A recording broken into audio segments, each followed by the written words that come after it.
My Lords, this is a bill that is obviously needed to tackle animal cruelty and ensure that humans who harm animals are properly punished.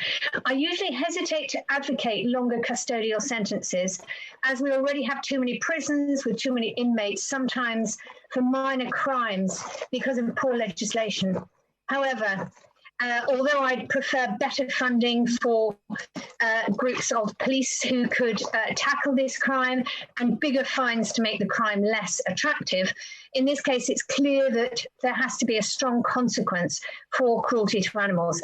I heartily congratulate the noble Lord Randall of Uxbridge and Chris Loder in the other place for bringing this as a private member's bill. It's long overdue.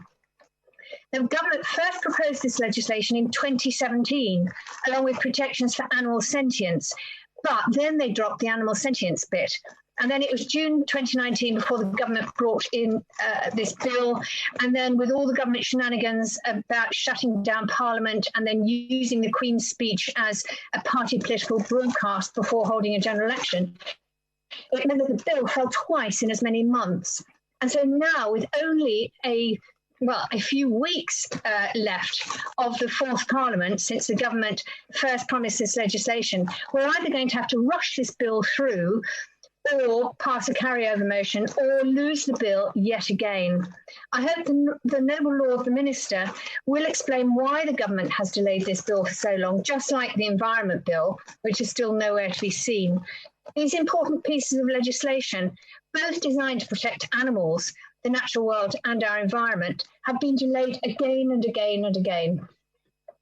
And I feel it just shows where the government's priorities lie when we compare it to the speed and quantity of nasty, damaging bills like the Spy Cops Bill and the Overseas Operations Bill, which are rushed through at a moment's notice.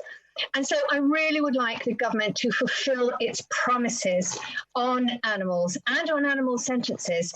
And I hope that the noble Lord, the Minister, will pass on to his ministerial colleagues the strong feelings of your Lordship's House on this issue and the fact that we would like to see this bill on the statute books as fast as possible.